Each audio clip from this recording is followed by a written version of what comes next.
Welcome back to the Comics Cube, everyone. We're back with J.H. Williams III, and we're talking about Echolands number 5. So this is, Hello. what's it like? You're 5/6 of the way there. You're actually done, but release-wise, you're 5/6 of the way there. Right. Yeah, I'm working on issue 7 right now. I think we probably talked about this before. Issue 7 is taking a long time. So I think I'm at the just past the halfway point. Well, not counting the back matter, I'm at the halfway point. But when you add the cover and the back matter stuff, yeah, I'm barely hit the halfway point. So Oh, okay. Yeah, I yeah. was gonna say there are moments in this issue where I was thinking artist J.H. Williams is probably cursing out writer J.H. Williams.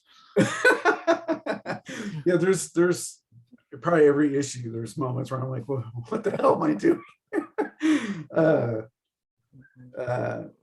Yeah, my writing partner Hayden is equally complicit in that. but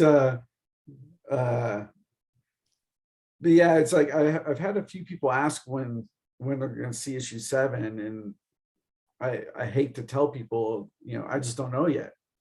I mean, we haven't sorted out how we're going to deal with the release of Arc 2, but it's all unavoidable. It's things that are out of my control. The work takes so long, the amount of time dealing with production stuff. As it's crazy how much time I've lost while these issues have been coming out because of dealing with like sidebar production stuff that eats up time. You mean sidebar production stuff for Echolands or other stuff? Yeah, just stuff that, when I was doing other projects, I didn't have to worry about any of that stuff. Someone else handled all that stuff. Whoever was the editor, basically, probably. Oh, like design for the hardcover, or yeah, little things like that. All the proofing process, the navigation of the workflow with the team, the marketing. Yeah, and then like I said, yeah, and the back matter stuff too, that all eats time. That wasn't really allotted for when preparing the launch of the series, because everyone kind of feels like, oh, we're golden, we got plenty of time, and then next thing months have gone by, and then the work, like I said, on issue 7 and the tail end of issue 6 just was like super time consuming. And when people see it, I think they'll understand why, the amount of rendering involved. I see it in the cover of issue 6. Yeah, exactly. Yeah, that cover probably spent probably 2 weeks on that cover. And how long did this one take you? That one was relatively fast, because the techniques were different. And there's only 2 figures here. Yeah, it's great because it works in every way. Like, well, I guess it doesn't work upside down, but it works 3 different ways. Yeah. So, yeah, I was surprised how that it did. And I like that you used his body for the arc there in the logo. That's a really cool it worked effect. out well. I wasn't sure how I was going to deal with the logo after I did the layout. So every time I do a new cover, you'll notice like the logo kind of shifts around a little bit every issue. And that's basically because when I'm doing the cover composition, I'm not regimented to where that logo is when I'm thinking of the composition, and I'm just focusing on a good composition, and then I'm like, I'll figure out how the lettering will work with it later. And sometimes it's like when I'm placing the logo on, it's a bit of trial and error, moving it around, seeing what I'm happy with the most. It can be tricky. And you guys did it great with a logo because you've got these lines that make it look like you can adjust it and move it around and everything. Yeah, exactly. As long as the proportions of Echolands is the same. Yeah. I'm thinking with Arc 2, I might try to be more regimented about it and have definitely carve out the space I want to control in the art first. And then make that logo. I might simplify the logo to where it's mostly just lettering and it's much bigger. Okay. So the E would start further down and take up more space. So it might eat up a lot more real estate. But I think maybe it could benefit on the shelf because you'll be able to see it from further away better.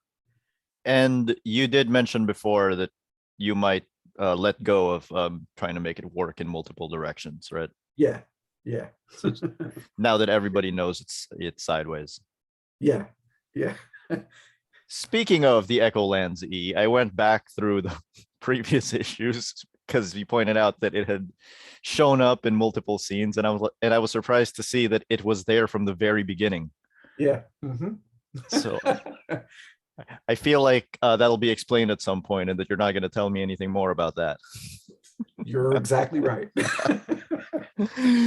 So speaking of this, I like this issue because this is the first quiet issue out of the Yeah, 5. they get a little respite. They get a little rest, and uh, Hope says to them that I can't remember the last time I just listened to us breathe. And of course, for the readers, there is no last time. Yeah. So it's a good way to really get into the heads of all these characters. Yeah. Yeah. And give a little bit about, it was a great opportunity because it allowed us, we had little teases here and there about who these people are and where they're from amongst the action. But this issue gave us the opportunity to be much more concrete about some of those, who they are, what their things they might care about, or things that they from their past that they remember that has led them to where they are now. I'm super happy with it for that purpose. I was telling a friend of mine this week because he got to read the issue and he's like, man, I feel like I really got 2 stories in one issue because the way we set it up. And I was joking with him because like when I look at the issue now, or like when I was going over the pages, finalizing colors with Dave Stewart, I was looking at the layouts and even though I drew it relatively recently, I don't know how I did it. Split in half, 2 stories. We're already squat and then we cut it again, but we managed to make it work. I was surprised that we made it work. I was going to ask how, because it was interesting to me that the top half story and the bottom half story take up the same amount of space, but it seems like there's just so much more information in the top half. Like you read the second half, it goes relatively fast. And how would you prefer people to read it? Like upper half first and bottom half? I mean, we didn't try to be overly clever and have, any dialogue correlations between the top and the bottom. We could have, but I felt like, like if people wanted to read page by page, top every page, that they would find connecting points in the dialogue. I mean, it'd been cool to do that, but at the same time, I feel like, well, we might be boxing ourselves in rather than just letting each narrative be what it's going to be. So I don't think there's any real benefit from reading on every page, top, then bottom, then top, then bottom as you turn. You don't gain any more from reading it that way than just reading all through the top and then reading all through the bottom. I feel like, Yeah. Other than, I suppose reading all across the top and all across the bottom is the different perspectives of time that each of these tales or each of these bits and pieces of these characters' experiences are not in sync. Yeah. That becomes more clear if you read just the top and then just the bottom. Yeah, because the bottom all takes place in like the span of a few hours, and Yeah, the top takes place overnight. yeah, Yeah. yeah. Or even, yeah, and there's kind of some indication at the beginning of the top that it might have actually been a couple days, Yeah. that they've been lounging, They've been resting. They've been waiting for a plan to come together, Yeah, or unfortunately, maybe for somebody to chase them. So right, right. the character that I was most fascinated by in the upper half of the story is Rosa, because I had figured as a vampire that she was old. I Yeah. didn't figure that she would be that old. Uh-huh. And I thought that that was interesting because at this point, pretty much everything that we know about her is that she doesn't actually like Hope. So, but then you find out that she was deposed by her brother in Horror Hill, and she used to be married, and her husband had the heart of a giant. And I don't know in this world if that's literal. No, he's pretty human. And I was like, oh, is a giant who was going to be turned into a vampire? And what is this? What is this? Earn the right to become? He could have earned the right to become a vampire. So there's like a lot of questions there that I thought were Yeah, interesting. yeah. I'm glad you think so. And is that all that stuff? I assume, well, not all of it, but I assume you'll be tackling some of that stuff in the next arc because they're off to Horror Hill. Yeah, there definitely is going to be. Um, we're going to have an opportunity to learn much more about Rosa and where she's from. Our goal is to hopefully find the space to do that with each of them. Mm-hmm. At some point, give them their big spotlight. So the next arc will give Rosa a lot of that, and we're going to learn some interesting things about her. Um, there's a couple things we have planned. I'm super eager to draw. That leads into issue 8. There's some. It'll be cool. It's funny because like as I get letters from different people, some people have gravitated to different characters. Yeah.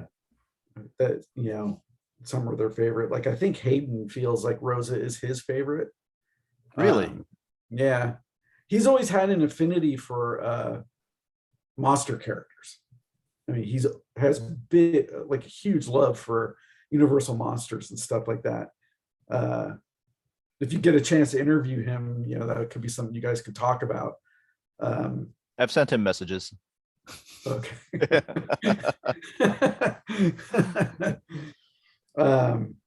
But yeah, so I think that might be why he gravitates to her, because he likes writing those kinds of classical characters, and she has that feel to her a lot.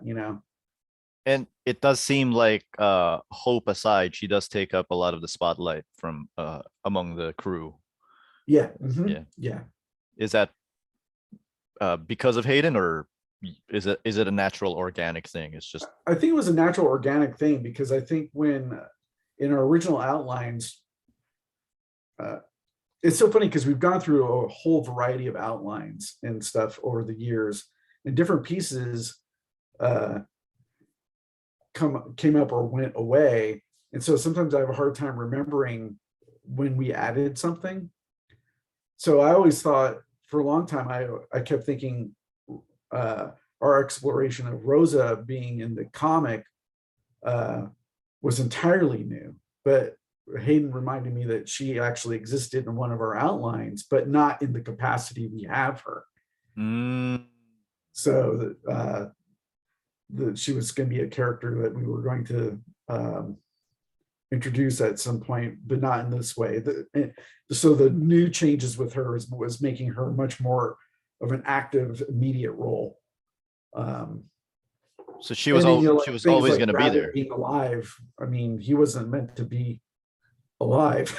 So the stuff like that, that we end up changing here and there, and some of the changes were in various outlines, and then some of the changes were more immediate as we were writing the issues. So That's interesting. Like it's just you these characters just took on a life of their own. oh yeah, that's always the best, is because then you're like, okay, you're writing people, they're real people, and they're gonna do their thing.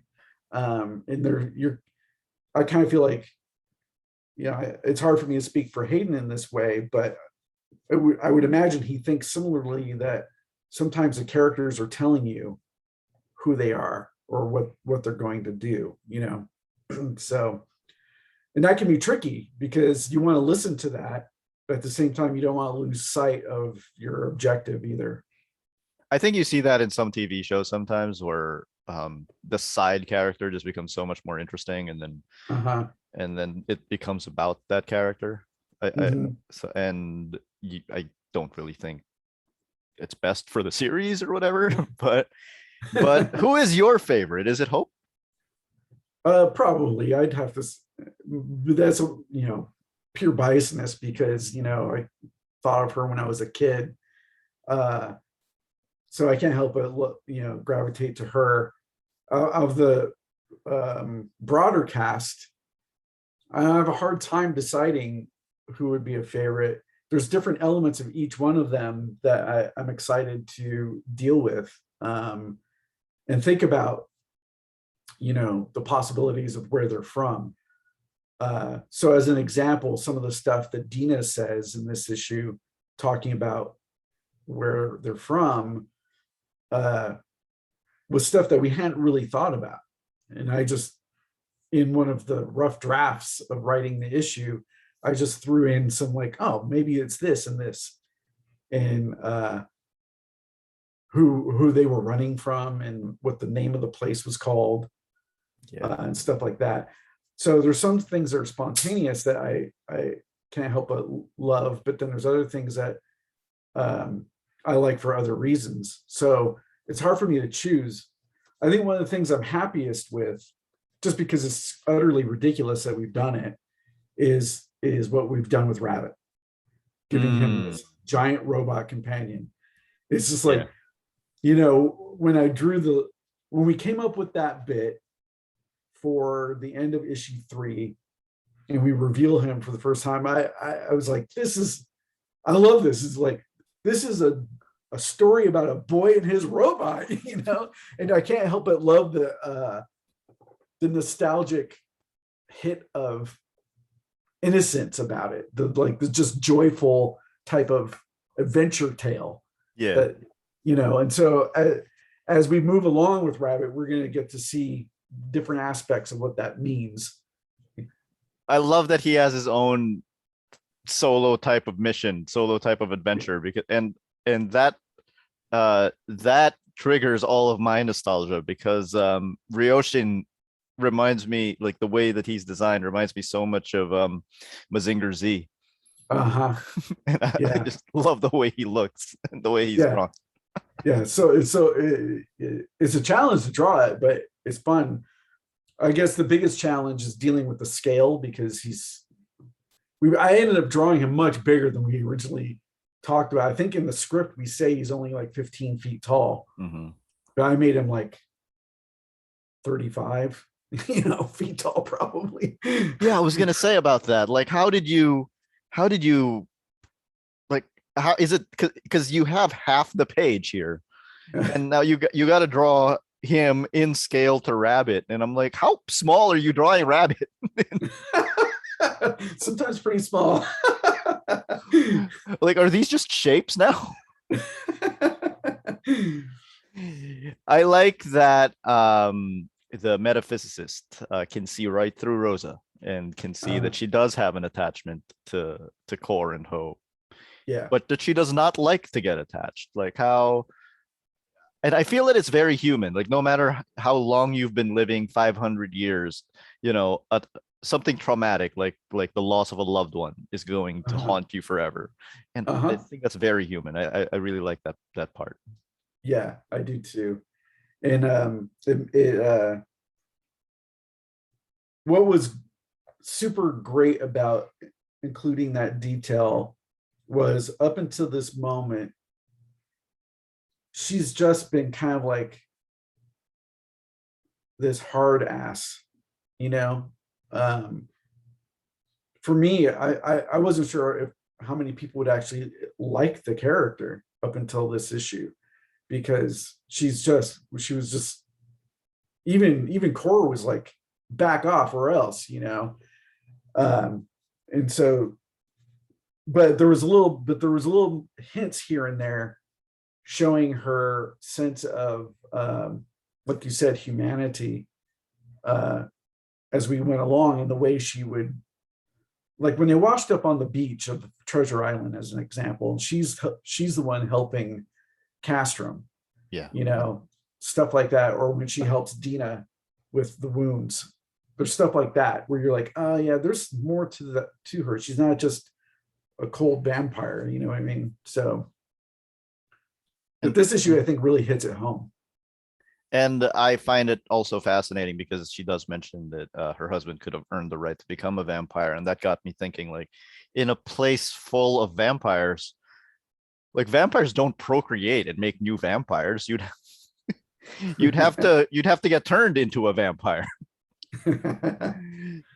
So was she actually a human when her husband died, or no? Like, No, no. so she was already a vampire. Yeah. And another thing that I appreciate is just these small little details. You put it in the background of the world, like the Viridian spiders, the glow in the dark vinyl. Um, Yeah. how do you come up with little touches like that? I don't know. It's like, And how does I it guess, last forever in this world? what's that now? How does it last forever and not decay? Oh. Well, it's like, I mean, a good quality vinyl record can last well beyond your lifetime. So I can see how that stuff could be around. But you know, when we show uh, in the last issue, when they first meet the metaphysicist, the Oracle, Mhm. you know, they're playing an LP. Yeah. So, you know, so I don't know. I don't know what made me think to put that in there, other than my love for music and vinyl LPs. So when I think I wrote the rough draft for that idea, it was just purely because, oh, wouldn't this be weird? This is like this quirky little thing that we could do. And in retrospect, it was kind of a good thing to do it, because here's this alien character and we immediately humanize them by them doing something that, you know, other humans would do, you know, listening Yeah. to rock and roll music or whatever. And so I think with Rosa, having her flip through this box of LPs and find that record, it allows us to say something about her, and also shows the connectivity of the world. So these LPs that the Oracle has, who knows where they came from? I mean, he says he's gotten stuff from all over the place. So it allows like her, she knows what it is, he knows what it is. There's a connection there to the object. They understand what the object is. And it makes even though the world's so diverse, it allows it to feel like, oh no, there's things everyone can relate to here, you know? Is it safe to say, it's safe to say, I assume, that comics is your favorite medium, but how far behind is music? Oh, it's right there. Yeah. Yeah. At one time, when I was really young, I thought about being a musician. I would write song lyrics and stuff. Even dabbled with a little bit of singing myself. So music's always been there, and it probably comes from my father. My father was a huge music lover, collected Yeah. records a lot. So Wasn't that's your probably where that comes from. wasn't your father a singer? He would sing like in talent shows and stuff Yeah. like that. Yeah. And also, why do you think that a lot of, I don't know, like a lot of comics, they don't put this little touch in, like a very simple thing, like you never really see Bruce Wayne listening to music, you know, Uh-huh. or like, but that's music is one thing that really humanizes, as you mentioned, a character. So why do you think this doesn't get used that much? I don't know. Maybe space economy. I mean, maybe, you know, people get more focused on the bigger tale being told. And I think for me, the reason why that stuff tends to creep up in my stories is because even in Babylon, we mentioned that she plays guitar, Mhm. I think that stuff comes up in my stories is because as much as I love the grand adventure tales that some of the most, like Echolands or some of the most famous superhero comics, as much as I love that stuff, I also love slice of life comics. So for me, when you add those little tidbits, it kind of brings some of that down to earth, the Yeah. big adventure down to earth a bit, I always find that appealing. It also allows you to maybe introduce some surprising personality things or surprising character beats that you wouldn't expect to see that enrich the overall texture of the story. Might not add anything to the plot, but it certainly adds to the character, and Yeah. the texture of what we're showing. It's okay if it's not the plot that it's adding to. That's fine. Yeah. Yeah. Um, I like this conversation between Castrum and Dina because it's like it seems like a casual conversation, and then it just very tightly, zooms in on the two of them and then zooms out on Dina saying like, "So do you want to trade places?" That's a really powerful moment. Yeah. Yeah. And it, when you get to read issue 6, the opening of issue 6, it's going to make you think twice about that conversation. Ooh. And that Dina would say, because Dina is saying something without being aware of something that's going to happen. And so there are two things there in that scene that Dina isn't taking into consideration, and neither is Castrum really. But Castrum is now organically altered as well. He's got a cybernetic piece added to him as well.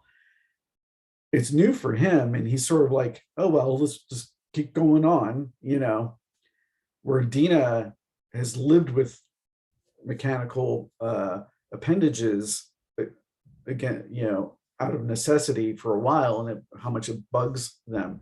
And for me, I feel like it kind of, she's not she, but they speak about it in a way that gives you a clue that culturally, where they're from, Dina's afraid that it's not acceptable Yeah. to be altered in that way. And so even though for us, we think, oh, wow, that's cool looking, or would that be interesting to have these robot arms, for Dina, it feels like, no, I didn't, this is not what I wish for. And I feel like I'm, A freak. yeah, might not be accepted by my people, Mhm. um, so that's something we hope we get to explore in greater detail down the road. But at least here, if we don't, we get to hint at some of that stuff here, and that Dina feels, like you said, like they're a monster when they're really not. They're just, there's some Yeah. psychological issues boiling their PTSD and stuff Yeah, we behind some have of the lines. yeah, we have Dina worried about being able to go back home and talking about I don't know how to pronounce this, the Badgist. That's how I say it. Yeah. Yeah, the Badgist who tried to kill them back home. But I noticed the Badgist is drawn in a different style Yeah. from Dina. So Yeah. there's definitely a story there, I feel like. Yeah. If we ever get to the show where Dina's from, Fiara, um, my hopes is to show a variety of different styles that are more immersed in typical fantasy, Mhm. drawing techniques or illustrations. And so with Bejesus is kind of like this troll in a way. Yeah. So I wanted him to feel different than the elves. Oh, so where Dina's from, is also a mishmash land. Would Kind would of, you- I would say so. so it's like the We haven't, Echolands within the Echolands. in a way, maybe. It's something we haven't really discussed in detail. We've kind of played that part a little loose, but to me, I would imagine if Dina comes from a place that, for another traveler coming there who's never been there, it's like this fantasy world and different fantasy elements could be at play. And so the trolls could look, in my mind, there's no reason why the trolls could look typically different than the elves or dwarves or whatever, That makes sense. Yeah. Yeah. With dots for eyes and minimal amount of lines, is it getting easier to draw Castrum? Yes and no. He still doesn't look the way I want him to. The way I see it in my head always comes out different than what goes down on the paper. What's missing? What's missing? I don't know if there's anything missing, but maybe a refinement of what I'm trying to do with the character. And I think it's just what I see in my head is so concretely there, but when I try to draw it, I feel like my drawing skills don't capture what I see in my head, and sort of it morphs a little bit. It might be because sometimes, depending on the scene, I see him slightly differently depending on what he's doing. Mm-hmm. And so I think sometimes those things are all at play at once. So like there'll be different techniques that I like on that character that differ from what the original inspiration was, but still work. You know what I mean? I see what you mean, because it's like for somebody who was inspired by Dick Tracy, all of a sudden having these different sources of light. Yeah. I can imagine that throwing you off. Yeah. Because the tendency, like when we first did the first round of colors on him, the tendency was to just have just flat tone, no shadows of any kind. But I felt like it wasn't working like I thought it would. And so so everybody else would have like different light sources on them, except somehow it wouldn't affect Castrum. Was it? Right. And okay. So it felt more like those older Dick Tracy comics, but it wasn't working right. So I'm like, okay, well, let's do one tone of shadow. And at first it was, well, let's just do a solid line, just a hard cut block shadow. But even that, I felt like it still wasn't working right for me. So some instances we keep just a simple cut. In other instances, we would go in and put it'd still be just a flat shadow, but it would go a little bit more with the contour of his face a little bit. Okay. Just little stuff like that. And I think that, I don't know why I was getting hung up on that, but it just there's some places where it was just bugging me. And I'm like, no, let's just a little bit more architecture without losing the original intention of just the clean, light, dark, no other type of rendering. It's such a great scene with the two of them. And one of the things that we find out is that, with Rosa and with Castrum and with Dina, and I assume with everybody else that we've met, like Rabbit and Canif, everyone is an outcast. Mm-hmm. Everyone has been driven out of there's a reason they're not there.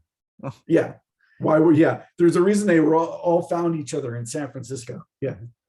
And I think that's the first time that it's been really spelled out like that. And it gives a bond between the whole team that I think that's what we've been looking for. It's like, why are they sticking together? Right. Why were they sticking together other than necessity? Yeah. Because they're stronger in numbers than and part of it is because they don't have anywhere else to go. So yes, there's still that necessity, but it's different. It's not just sticking together because they're running from this bad guy.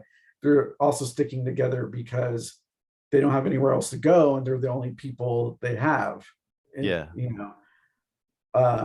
for various reasons, for wherever they're from.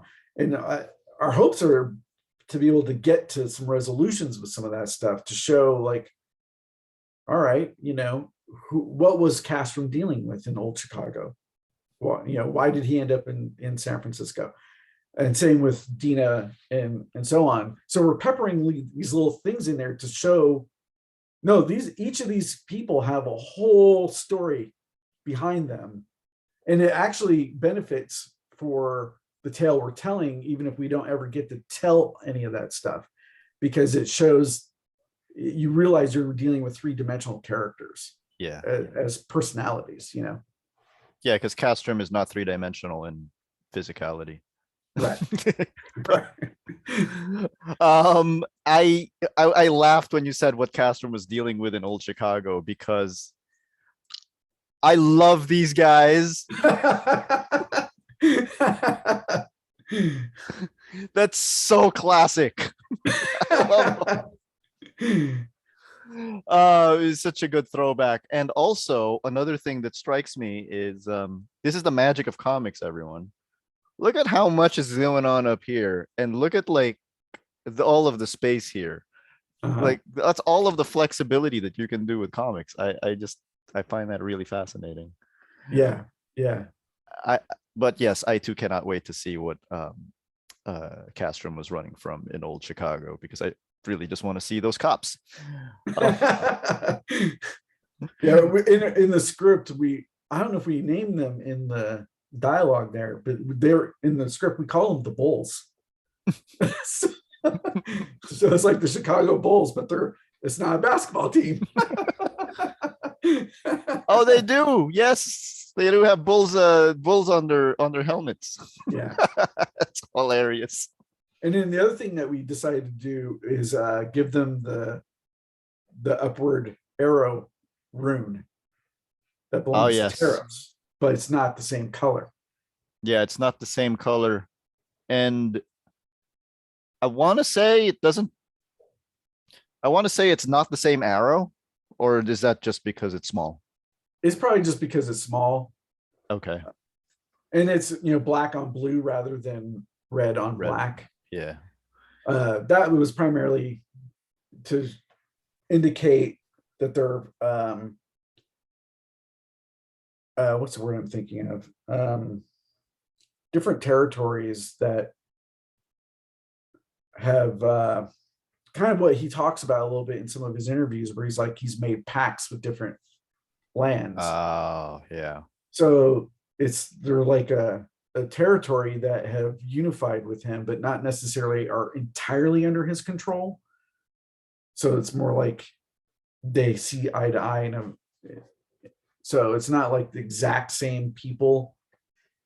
They're another fascist group, but they're of, I can't think of the word I'm thinking of.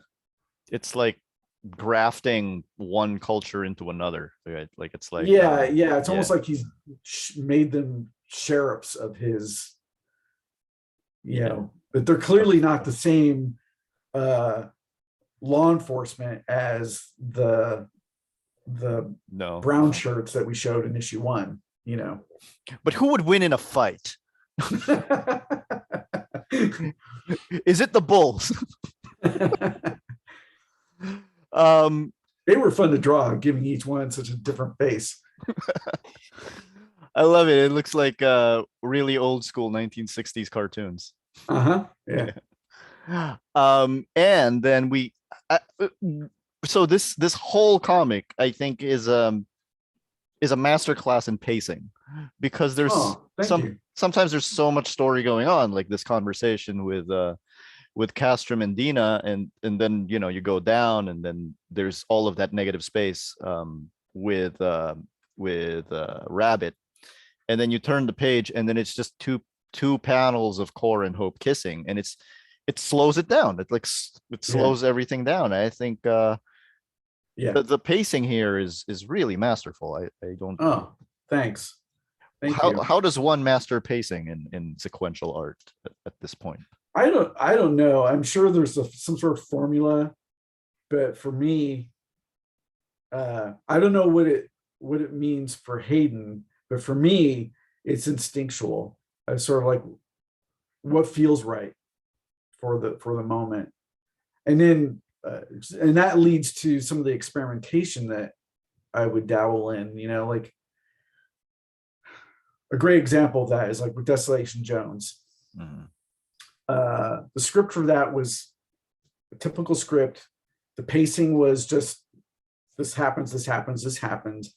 But there was things that I chose to do visually to purposefully change the pacing just to see if it could be done.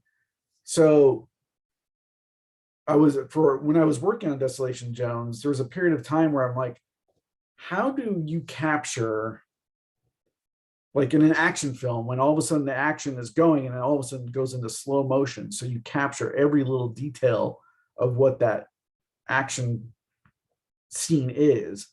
I'm like, how do you do that in a comic? Because comics are already still pictures, right? So with Desolation Jones, I decided to do two different things. It's like it'd be ordinary illustrations, but then in certain parts of like, okay, no, now everything goes black and white.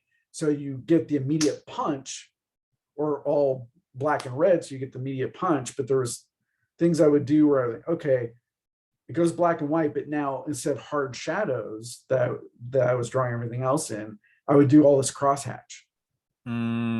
So Yeah. it forces the eye to go, even though it's this shock moment, so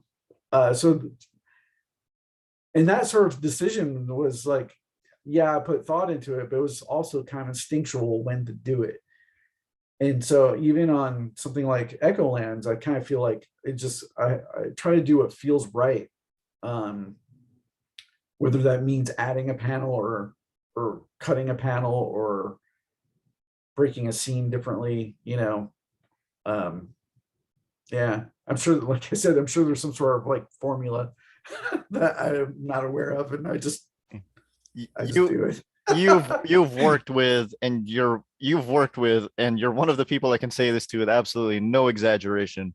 You've worked with some of the most critically acclaimed writers in the business. Is pacing the onus of the artist or the writer? Probably the artist.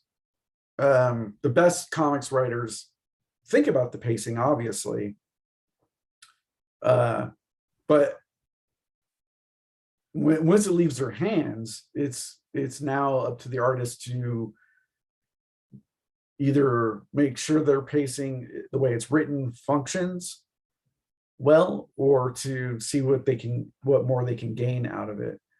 So like with everyone else I've worked with, and I even do this to myself, even though I'm writing these scripts with Hayden, there's things that I'll write and that we will write in the story, and I've thought about it in a certain way in the scripting, but then when it comes down to illustrating, I'm like, nope, that's all got to change. So I do to myself what I would do with any other writer, even Alan and Neil and so on, where there's things where I'm like, I see what's going on here in the writing, but what more can we gain out of it, and try to push things. It can be better. That might not be expected. Are there instances where the scripted pacing doesn't work, or no, not that it doesn't work. It's just you're looking for something that they wrote. Sometimes we'll go, oh, that makes me think of this. What if we do it this way? So it doesn't necessarily change what they were intending to do. It's finding a way to enhance it. So I think, a lot of the onus is definitely, I feel like, on the artist side, because they got to make it work on the page. Yeah. A writer, and I'm guilty of this clearly myself when I'm writing for myself or for other people, that something I'm writing, I see it in the writing, I can see it in my head, but when it comes down to the practice of making it visually, sometimes it's gotta be finessed, or it wasn't working the way you thought it would. Like the space you see in your head for the amount of space you have actually isn't practical. Mm-hmm. And so you have to make adjustments and go, okay, well, this is how I'm going to wing this part. Is the intention still there? Yes, all the intention is still there. And so I think, comic artists have to do that a lot more than people, I think readers would realize how Yeah. much that happens. Yeah, that's one of the things that I get kind of frustrated by when I see fans talking about a writer's run on a book. Yeah. Like Yep. I think of people calling it Matt Fraction's Hawkeye, Uh, uh, and I'm like, every time you talk about Matt Fraction's Hawkeye, the main thing you talk about is David Aja's storytelling. yeah. So I don't know why you can't Yeah. just I mention mean, his name. yeah. I mean, Matt does amazing work, but Hawkeye is a great example. Hawkeye wouldn't be the same if it wasn't David Aja Yeah. illustrating. And the genius that he brings to the table is just as valid as anything that Fraction has brought to the table. Uh-huh. And you're right, a lot of readers tend to ignore that. It's extremely frustrating, I'm how sure. much that happens.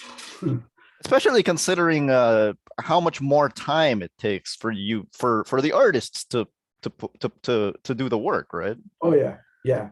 And the things that have to be, like I said, finesse to make some things work, to capture, to find a way to really capture what the writer's trying to say or do. And like for me, like some of the things I would do and still do when I work with another writer is like I try to read between the lines of the scene. Mm-hmm. What is there that is not on the surface? What is being said that's not on the surface? And try to glean that and pull that out. Sometimes I can get that information by communicating with the writer, but other times I can't. I don't get that from communicating from them. So it sort of becomes interpretational a little bit. Like, well, this is the meaning I'm getting out of it. Let's apply that and see what happens. But yeah, the whole debate of artist versus writer thing. My wife always would make this joke when I was working on Promethea. She's probably been quoted saying this publicly, but she was like, "Yeah, he could draw. Jim could draw in blood," and they would say, "Wow, what a great Alan Moore story." So yeah, there's a lot of truth to the dichotomy of that split of what it means to make a comic, the perception of that. Seriously. And yeah, and the truth of the matter is neither can do what they're doing without the other component, right? Whether I'm writing it for myself to draw, I'm still having to write it. I'm not just, oh, here's just throw some lines on a page and see what happens. I still have to think it through, like, and be a writer. But it's, like another writer working with another artist, they need that artist to convey the story. That's how comics as a medium functions. It can't be anything else, Of course. Yeah. As a writer, did you intentionally script that this scene with Hope and Core would have a splash of red all over it? When I drew it, I knew I wanted it to be moody. I wasn't sure what kind of mood. So my initial thoughts when I was talking to Dave was like, particularly because we were jumping from character to character, each set of characters are sort of off in their own, doing their own thing. Yeah. How do we make, and because the scenes don't have anything differentiating them layout wise from each other, what do we do with each scene to make that singular to that group of characters?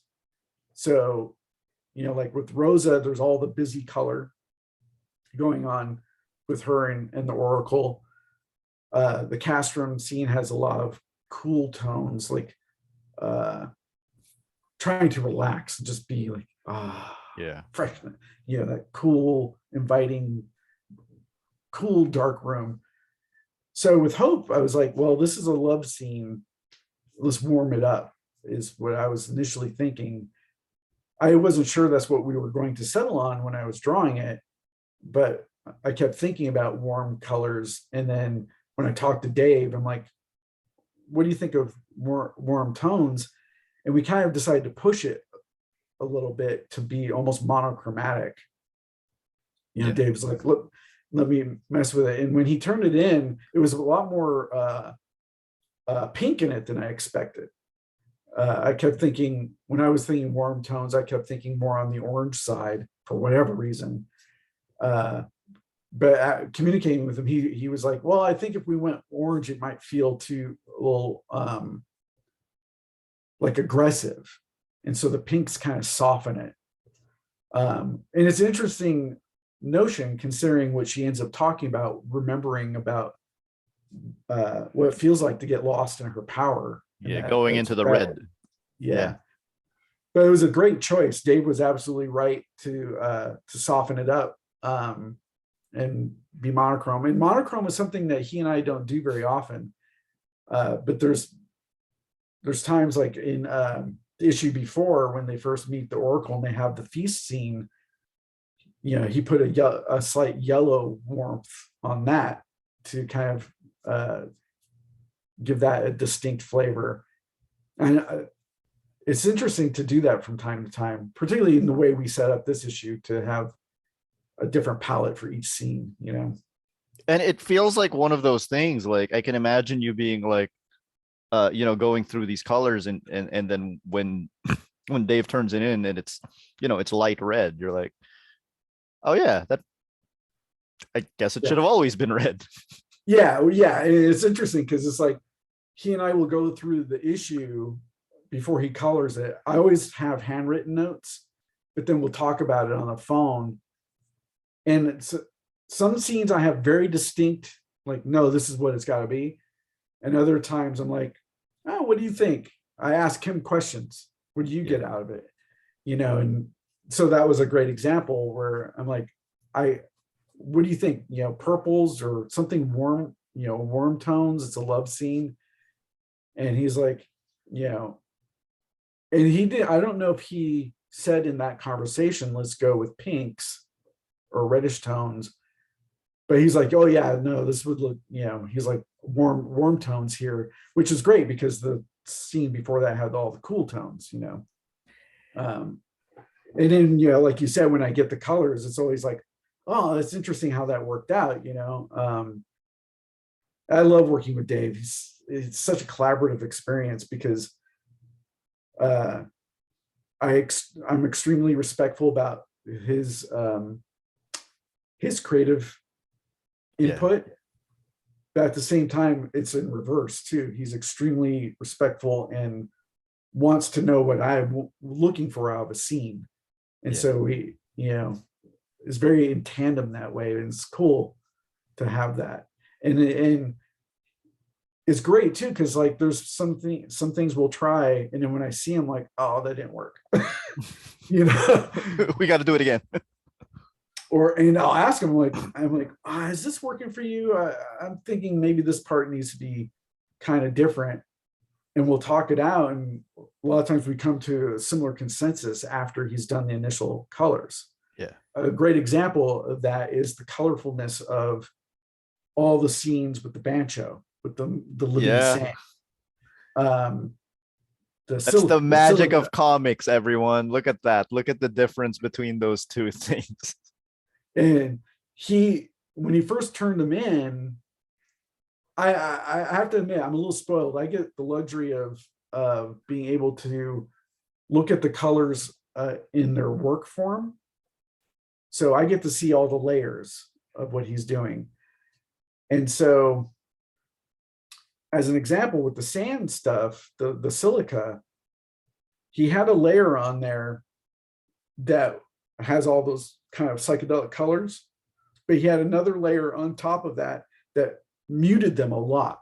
So they felt way more pale. They're still kind of pale, but way more pale than what's there. And when I drew the scene, I kept thinking in my head, oh, this needs to be kind of psychedelic. And so when I was clicking on his layers on and off, I can like, oh yeah, let's get rid of that top layer there and have it be brighter color. You get options, you get the mix, you get options of the mix that you need. Yeah. And Dave is super collaborative. So he's like, he wants to get that input from you. And he's like, oh yeah, let's try that. And then he looks at it. We're on the phone and he's looking at it. And he's like, oh yeah, that'll look cool. That looks really cool. Let's do that. You know? And so it's the sort of thing that you come to a conclusion with by having those conversations that you wouldn't come to that conclusion otherwise, you know? Yeah. He's definitely a colorist that noticeably brings a lot to the table. Oh yeah, for sure. Absolutely. But at the same time, he always wants to retain the artist's creative vision. Yeah. He doesn't want to overstamp it. You know what I mean? And Yeah. that's what's brilliant about it. He understands that it's both people coming together to make something, not one person working over the other person. If that makes sense. That makes sense. Like I was talking to Cliff Chang about one of my favorite graphic novels, Neil Young's Greendale. And then Cliff was like, yeah, Dave is the one who decided on the muted tones, on the coffee stains. I'm like, all of that stuff is integral to the book. Yeah. It's funny you brought that up because I was asked to do that book. Really? Yeah. I need to know now why you didn't do it. Huh? I need to know now why you didn't do it. I just didn't have time. I really wanted to because I love Neil Young, but Cliff Chang ended up being a perfect choice anyway. So, you know, I was happy as a comic book fan seeing what he did. And of course, you know, Dave complimented his drawing style very well. What a world. I get to live in a world where Cliff Chang did a Neil Young book and think about the world where you did it. What a world. And I like that Rosa here has decided to make a stand. So basically we are looking at, without even knowing it, Rosa and Hope are finally going to agree on something, which they eventually do in the next scene. Yeah. It is nice that they do finally agree on something. And when they shake hands and say, I will never see each other again, there is after everything that we've noticed, after everything that we've seen, where there's a feeling where I'm going like, oh, you two are full of shit. you like each other. Stop.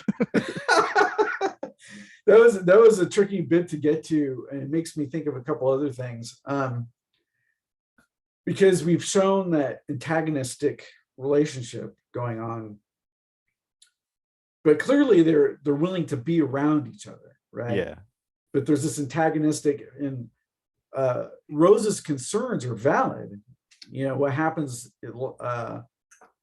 last issue is a great example of that. You know, when Dina gets severely wounded, so Rose's concerns are valid, but at the same time they do have to be allies. So it was tricky to get to that scene and have it be natural. You know, I think we managed to pull it off. And it's always, it makes me think about, because I watched the Hawkeye series, the TV show. Mm-hmm. Have you seen it?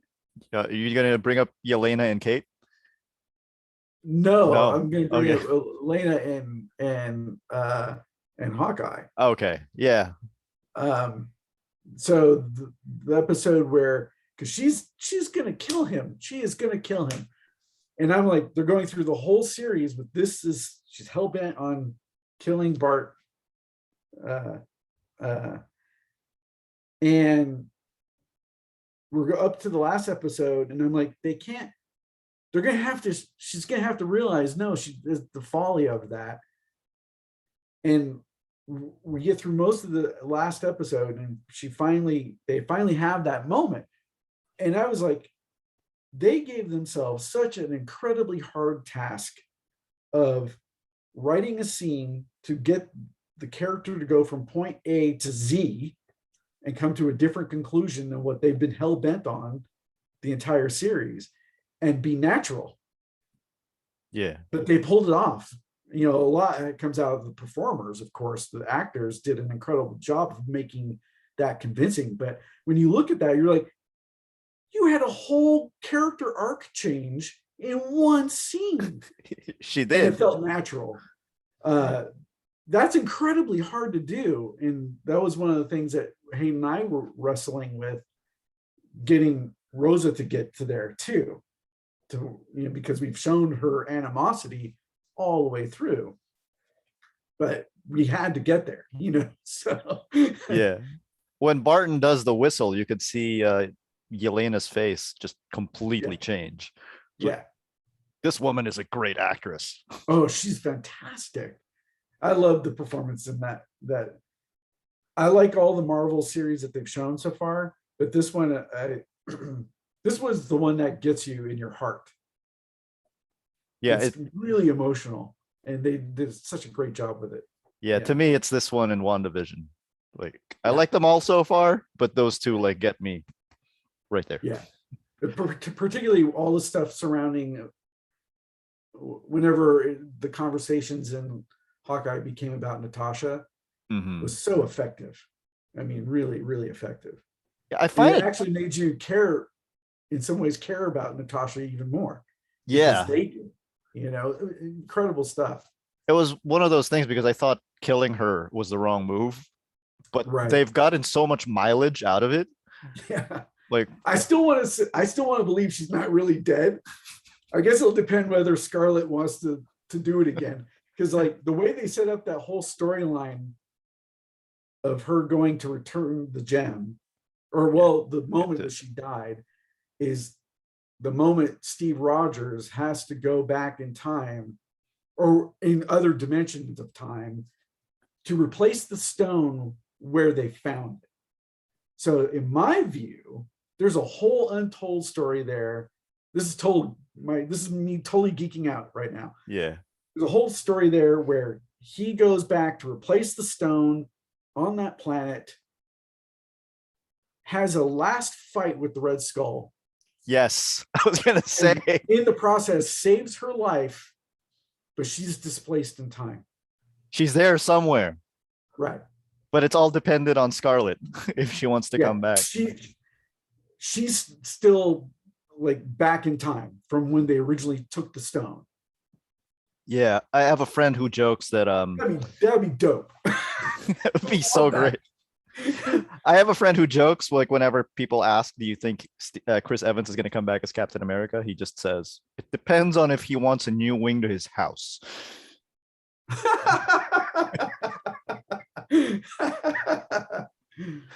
If not, then maybe he's fine. Yeah. So like, okay, so for all we know, I mean, they could easily do this. They have all the space carved out around this scenario. So he went back in time, replaced the stones. Then we get to see him as an old man. For all we know, Natasha went way back in time with him. Mm-hmm. And she's now an old woman. It's possible. Right? It's possible. I think that would be incredible to do. And, and they didn't tell anyone that she's still alive, because to preserve the timeline, they don't screw up history. You know what I mean? Yeah. In my head canon, now we're just geeking out. In my head canon, he goes to the past, but it's a different past. And then in that past, like, he does everything. He saves Bucky. He forms the Avengers, like, and then he gets old. So yeah, one of the alternate timelines that we see at the end of Loki. Yes, where the wheel. That was an interesting scene, and they don't really explain that in that scene with Loki. But I thought it was brilliant in the fact, like, as Kang is saying, "No, things are going to be messed up." When they show the outside perimeter of his place that he's living in, the timeline is like this loop. It's a loop. Yeah, it's not a line. It's a loop. And so as they're having that conversation, you start to see the branches coming off. So it's like it was broken, then fixed, then it's going to break again, because it is a loop. It breaks over and over. And it can go in multiple directions and come right back. Yeah. So yeah, what you're saying about a whole nother reality of Earth, totally doable. right? They do it in the comics. Let's do it in the movies. Let's do it. They do it all the time. Yeah. It's so weird how they've gotten to this point where the movies are basically like the comics. Yeah. Yeah. It's so strange. I am not complaining. And they've managed to do it in a way in the films that I think the general audience is able to follow along. Yes. That's the best part. Yeah. And also, like, you don't need to have watched like Black Widow to appreciate Yelena's character in Hawkeye. Just Right. stuff like that. Like the way they Right. write it is so accessible. Yeah. Getting back to Echolands. Back to Echolands. Enough promotion for Marvel. We're done promoting Marvel. Marvel has plenty of money. and yet we consume them anyway. I like that the metaphysicist cannot also figure out what the key is for, and what would it take for an oracle to have a blind spot? I don't know. It's not something we've really analyzed much. We just felt like if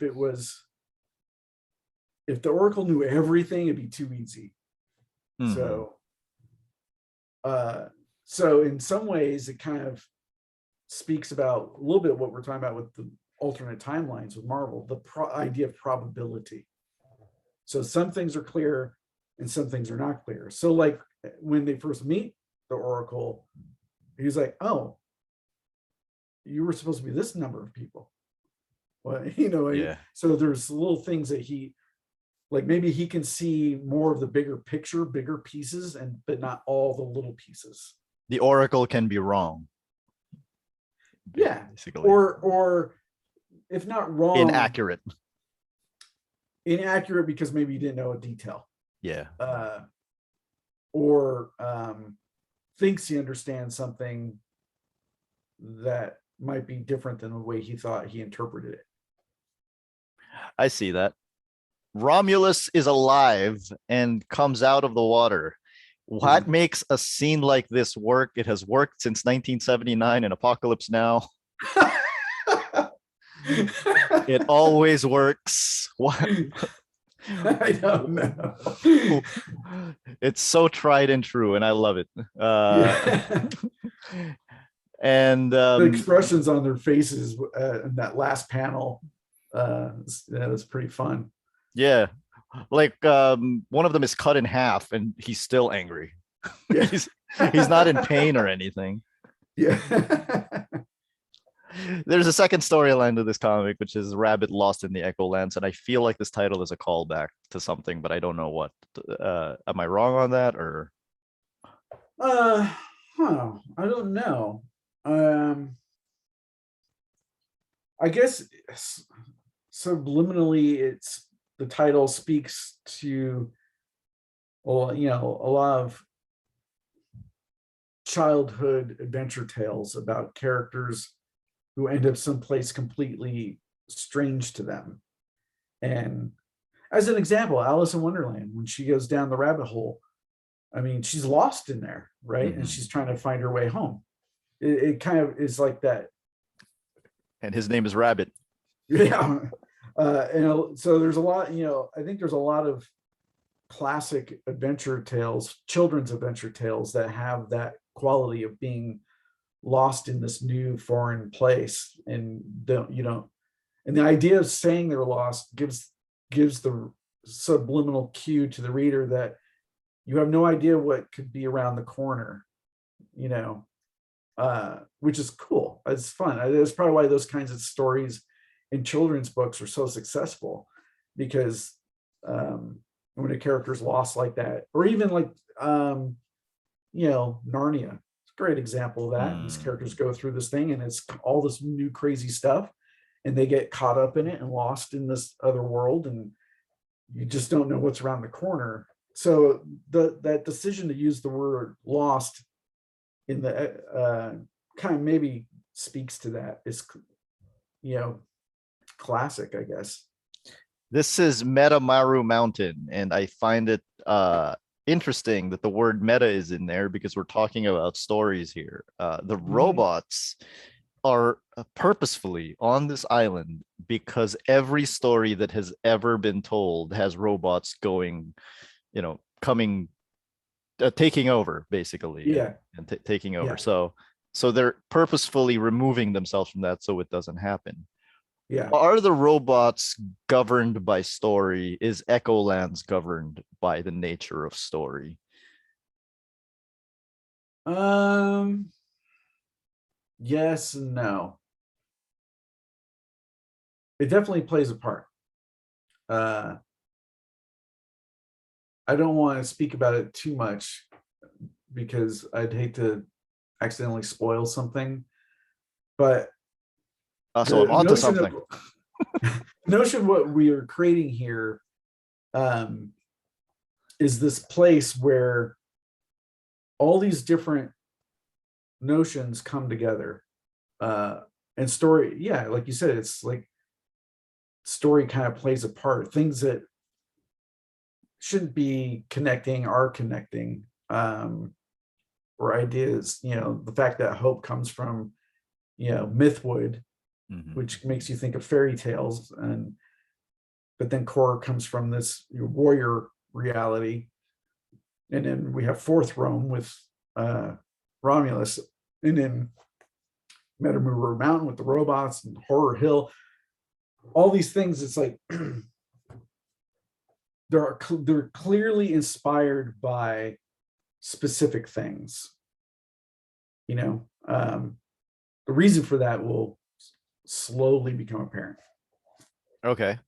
And if they are governed by the nature of story, I do find it, I do think it's interesting that all of these characters that are driving the story all come from very different stories. So Yeah, yeah. it's like a crossover. In a way, it is, because and each of their experiences are unique to where they come from. So like the things they're running from are unique to where they're from, which Yeah. is cool too. Yeah. Yeah. When you did, I believe it was the 29th issue of Promethea, and you had to draw all of the ABC characters in the different Uh-huh. styles. Like, Uh-huh. how much of that how much of that made you realize just how many styles you could draw in? And Yeah, it played a huge part. who was the hardest one to ape? Probably, I got it wrong a bit. It was probably Arthur Adams. There's a couple shots where it doesn't work and a couple shots where we did make it work. That was probably the hardest, I think, was Really? Arthur. Yeah. Okay. And maybe Chris Sprouse too. Chris Sprouse drawing Tom Strong was difficult because capturing the deceiving simplicity of the way Chris would draw him was difficult, because I really wanted it to feel like Chris Sprouse's stuff, even though all the other artists that worked on Tom Strong brought their own distinct flavors. Yeah, but it's Chris Sprouse's. But Chris is the one, yeah, it starts off with him, and that just lived in my head. For the life of me, I have no idea what made us think we could get away with that. When Alan wrote it, it's not like we had discussions where he's like, okay, Jim, I want you to draw like all these people. He just like, no, everything's going to come together because this is what's happening. It's the apocalypse, and we're going to show all these people exist in the same reality. And I think it was probably my own self-challenge to like, well, if this is the case, it would be really lame if these characters don't look like what you recognize them to be. Yeah. It would be really, I think what Alan was intending to do would have fell flat. And so I did everything in my power to evoke as much as I was technically capable of what those artists brought. And some of it was successful, some of it wasn't. But I think one of the reasons why I thought about that kind of challenge was up until that point, we've dabbled in a whole variety of styles throughout Promethea already. And so I'm like, well, of course, this makes sense. Let's see what we can mash on to the page. It was fun, but man, it was hard. And then that whole evolution really sprung forward from there for everything else I did. Yeah, Like, oh yeah, did it there's on no reason Batman. why. Yeah, Yeah. there's no reason why these characters, like in Batman the Black Glove, there's no reason for these characters, especially the way Grant wrote them in that story. They've all been doing their own thing. We just haven't seen it. And so for me, with the Black Glove, I was like, well, if they've all been doing their own thing, we just haven't seen it. Well, what are their lives like? What are their comics like? What are their stories like? So I thought it would be prudent to explore that idea further, like I did on Promethea, about these different styles coming together. And I remember being interviewed by Grant at a convention, and that was one of the first things he asked, was like, he's like, how did you do that? And I'm like, I don't know. Because he was like, he was surprised how they could fit together on the page and coexist, even though there are different styles. And for me, I guess it's sort of the simple answer is the same answer I have with Echolands. If the environment that they're in is grounded and the environment that they're in is clear, it doesn't matter what style they're drawn in. The environment stays constant. By the same thing. That makes sense. Yeah. Yeah, that makes sense. Echolands, we push it a little bit more because the environments change style, but I still stay once, like Treasure Island, once we get to the Treasure Island beach scene, that's all in one, the scenery is all in one style, but it's consistent in every shot. The style is consistent. So the characters being different styles, they're all standing on the same plane of existence together. So I think that's kind of like how you can kind of get past the style differences. And then I'd say the other thing that grounds them together is no matter how much style application I attempt, the under construction is still me. So when you see these style manipulations or influences on the surface, that's on the surface. The under construction is still me. I'm probably putting the characters in angles that the artist I'm homaging wouldn't do. Yeah. So there's a lot of different things there that make it more like, it's almost like I penciled it, but that person inked it, kind of like in my head. Yeah, Chester Gould never drew Dick Tracy like facing front. Right. That's a huge thing. I do like this whole thing about the robots going bad because they're talking about how interaction with humans is going to make them go bad, and I'm like, of course it's humans that are going to make robots go bad. Right. Have you interacted with humans? I wanted to ask about the names of these robots because I looked them up, and it looks like they all mean something. So Ryoshin means faith and fidelity, and truth and trust. Honsho is a government or a police office, or it means the origin or something that is true or real. Like, so I don't know, for these double meanings, I don't know which one it's supposed to be, or I guess for Honsho it works for all of them. Yeah. And then Bansho is either a plank or a board or a sunset. So, you guys look these up before finalizing these names? Yeah. I think it was Hayden that came up with the names for them. And so, whenever we name somebody, we try to look at the meanings of names, see what, because you never know when you look at the cultural significance of a name, the root origins of it, how that might inform what you do with the character. So it's kind of a cool little fun thing to toy with. Yeah, it's always something important to look up. Yeah. I've got a story about that when we go off the air. Okay. And then Ryoshin decides to take Rabbit back. And and like you said, it's a story about a boy and a robot, and it's just so it feels so pure and innocent. And Yeah. I love that. I love that about it. Um and Especially because when we first meet Ryoshin, he seems so threatening, yes, when he's on the beach there. And then at the beginning of the tale, he's so kind of like, I am the robot. You are the fleshy thing. I don't we don't eat. I don't know what, he's just like, there's this what is food? mechanicalness aspect to his personality, and the shift is interesting because it shows like, oh wait, no, there's sentience Sentience. Yeah. here. Yeah.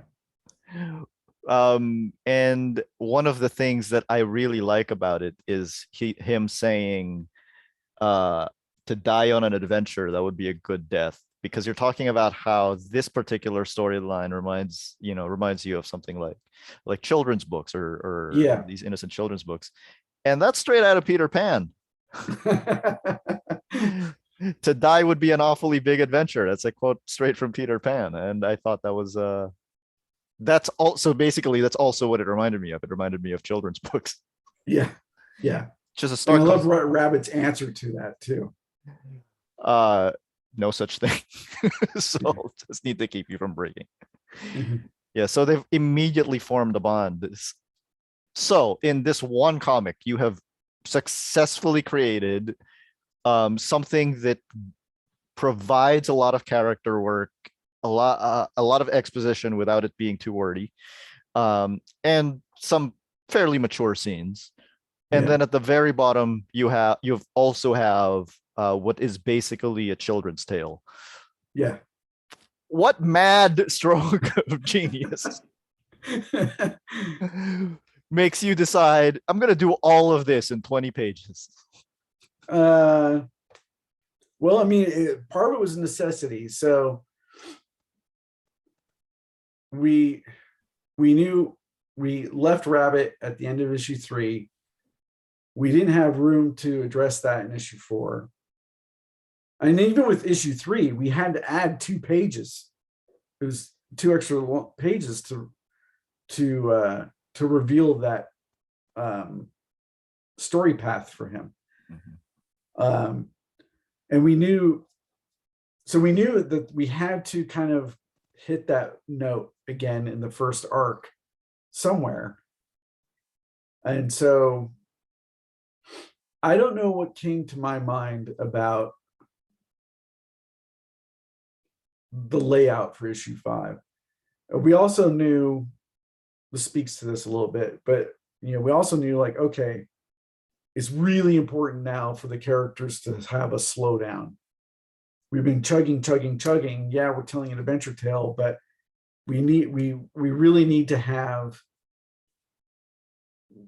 character moments to show that we're not just invested in the big story, that we're invested in the characters.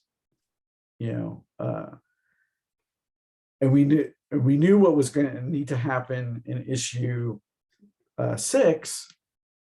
So there was just a lot of ground we had to cover.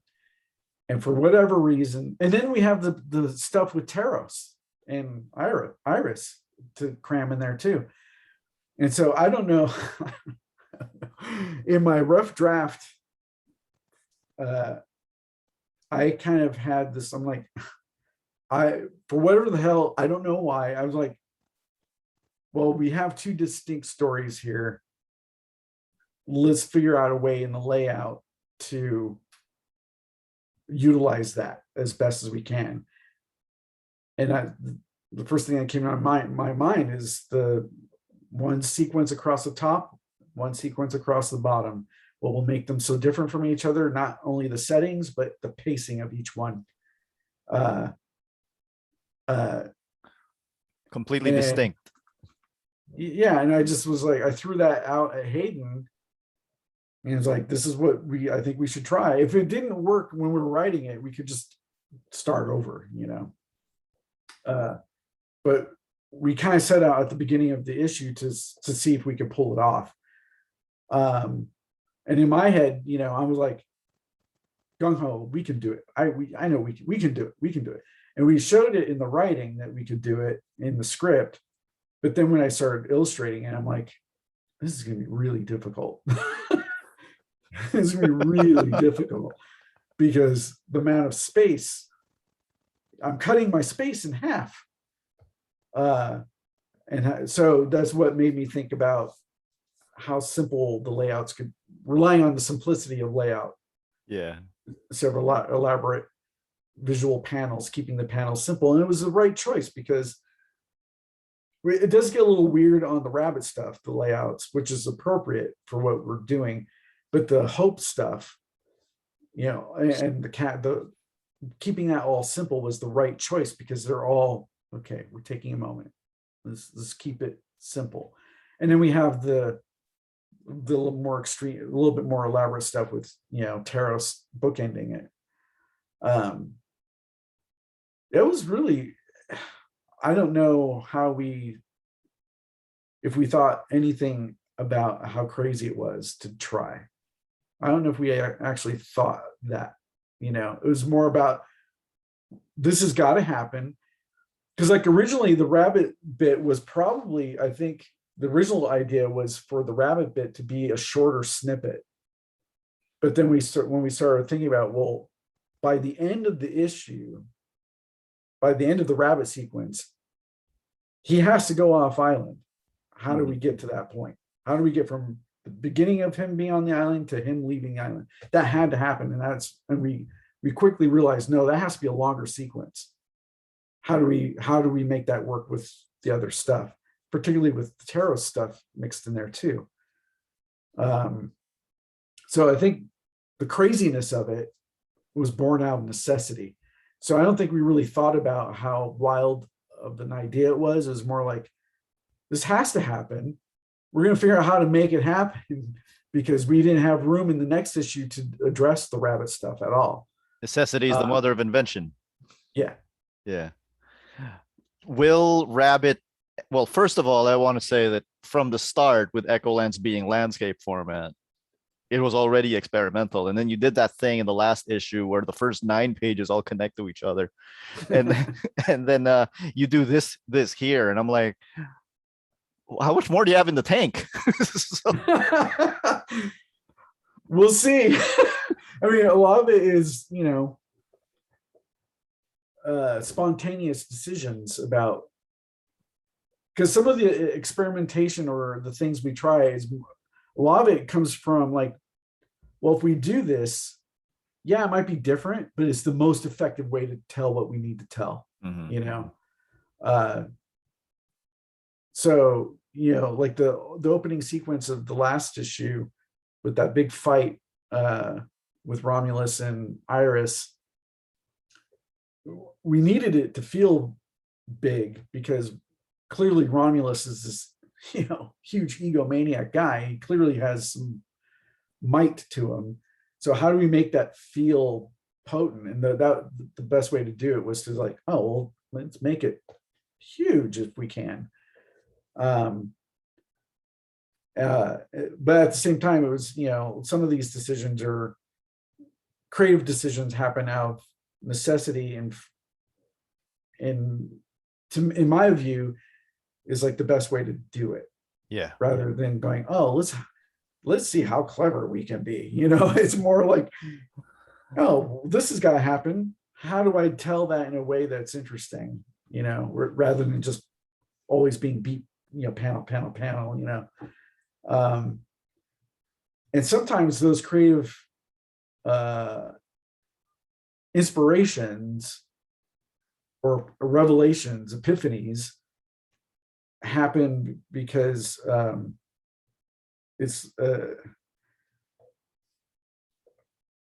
they happen because, you know, you got to do whatever it takes to get the point across. And so they're very spontaneous decisions, and you're looking for efficient ways to do something interesting, I guess you could say. I understand. Yeah. Yeah. Yeah. Yeah. I think the great Will Eisner used to say the same thing. Oh. Because he was like, I only have 8 pages. So Right. Right. whenever they talked about, okay, yeah, we're going to Horror Hill, I can imagine you writing that out and then the artist side of you going, Yeah. Yeah. what prompted you to name Taros Demon's daughter Iris? I'm not sure. Um, And why now? Like, why give her a name now as opposed to before? well, it's interesting because we always called her the Golem or Taros's daughter or whatever, but we kind of felt like at some point she needs to have a name. We can't just keep, being vague about it. And we ended up coming up with a list of names. I think prompted by Hayden actually, and he came up with one of the things he said, Iris, and I'm like, huh, that's interesting. I said, particularly because in some ways she's the eye of Taros. So she's the one who's usually the face of the regime in terms of enforcement, so in some ways it kind of was like, I can't remember what the other meaning of Iris is, but I thought it was interesting, that aspect, like the literal, the physical word of iris of the eye. That makes And sense. then I think Hayden cited some sort of other meaning too. So we said, yeah, let's do that. And we thought also, for me, I was like, it's an interesting choice to name this really gruesome character something like that. Do you want to say anything about the last page of this issue where Taros finds Iris? That the lettering's missing? I didn't notice, to be fair. To be completely fair, I'm like, oh yeah, that's a powerful scene. A friend of mine, he's actually a co-writer friend of mine that I'm working on a project with, was talking about that scene. It was funny because he brought it up. He had already read the issue, but we hadn't talked about it. But he brought it up when I saw him this last week, because of the missing lettering. And he was like, when he first read the issue, he's like, oh, interesting. They chose a silent page for last page because we usually have some sort of like dun dun dun with the dialogue for a cliffhanger moment. And he thought it was interesting that we kept it silent. And he liked how emotional it was. But then when he read the dialogue, he's like, oh, yeah, no, it's kind of important information there. But one of the things he said to me that I hadn't even considered when I laid it out, that I find fascinating, other people might find fascinating, is that it's a very similar posture to the famous statue of Mary holding Christ. No, the Pieta. Yeah. And it's something I didn't think about until when he told me, I'm like, huh, yeah, that's going to be appropriate. Like down the road, that's important. That's interesting that we end up choosing that kind of posture. That's all I'll say about that. She's gonna come back, people. Yeah, I thought it got across the point that Taros Demond really actually does care for her. Yeah. All of the vowing revenge stuff obviously wasn't there, but yeah, you'll get the chance to fix that in the collection. Yeah. And also it's not just the line. Okay, we can get from the visual how much he cares. We even on the previous page, after he annihilates those people, he sits down on the rock, on the debris, and he's like, the expression on his face is sadness and like also like, what the fuck am I going to do? My daughter's missing, right? So the caring is clearly there, but what isn't clear is how he expresses it. So with that dialogue, you can see that there, when he speaks to her about his caring, you can see that there's this almost poetic soul inside, even though he's this horrible person. The way it's almost flowery, the way he's like speaking to her. It's very distinct.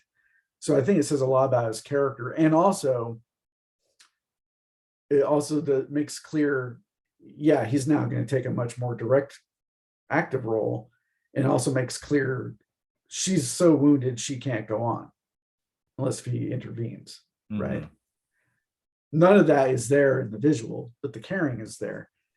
So that's why I kind of was saying when I posted that yeah, no, this is important character stuff. How does that happen? How does that just fall out? I mean, if it was in the review copy, if I mean, it was don't know. I don't know. It's like I could swear when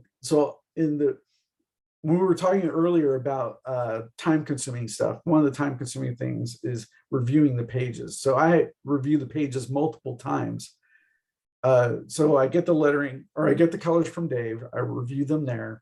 There's things that even errors I will have made in the drawing sometimes that I'll fix at that point. Like as an example, there's a scene in the upcoming issue where, or no, it was in a different issue where Romulus's foot is missing and it should be there. You know, okay. It's not obvious in the black when I was seeing it in black and white, and I obviously meant to draw it. But then when I got the colors, I'm like, oh no, that's not right. So I had to fix it. So so I review the colors, then they go to, and I will have by that point already reviewed the lettering from Todd. And Hayden and I will make maybe some sort of small editorial change there, but not usually. Look for the typos, try to find the typos. Still, inevitably, something will get by it. Hopefully, images people will capture. Then it goes. Then after I review the colors, he and Todd share the pages.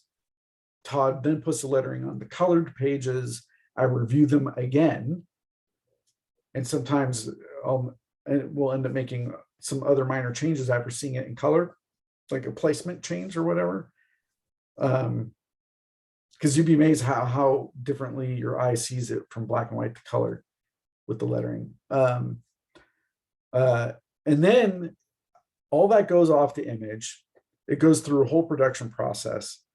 Then after that process is done, they send me links to all the pages for the printer, and I have to go in and review each page and mark it off.